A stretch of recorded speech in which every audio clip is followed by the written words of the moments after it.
From a parent's point of view, reading is extremely important to have those connections with your children, being able to read and share some of their experiences and what it means to them to have that sort of story and how they analyse it. I just think it's the time.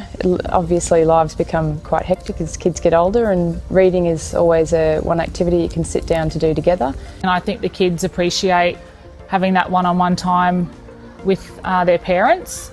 And as my two oldest ones, when they were younger, as my daughter grew, they would actually read to her as well, which was a nice bonding thing for them as well, and giving them a bit more responsibility as well, and sort of imparting their enjoyment of books onto the younger children.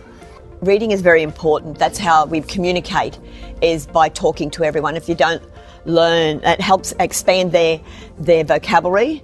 My grandchildren read to me nearly every morning and lots of afternoons, depending on how early their parents pick them up from me.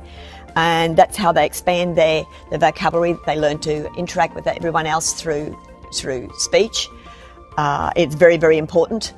I've done that since they were little. Their writing skills later on, I think it increases their vocabulary and an imagination. So it allows them to write stories later on and use those skills and the words that they've seen in print. I think it is important for families to read together, obviously for the academic side of it for the kids, but also for their social and emotional well-being. I think it does help as well.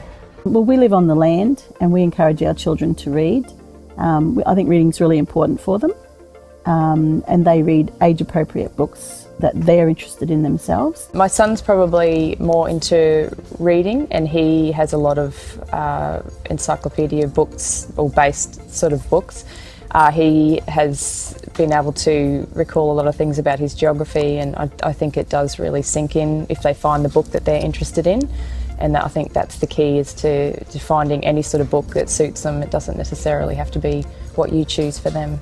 From a teacher's point of view, I think it's extremely important to have that special timing, because then they start to read for pleasure and enjoy that experience, that it's not an instruction of reading because they have to, but more because they want to, and they want to enjoy it, and then they start to love the stories, and that's the idea, that they then follow reading as a passion.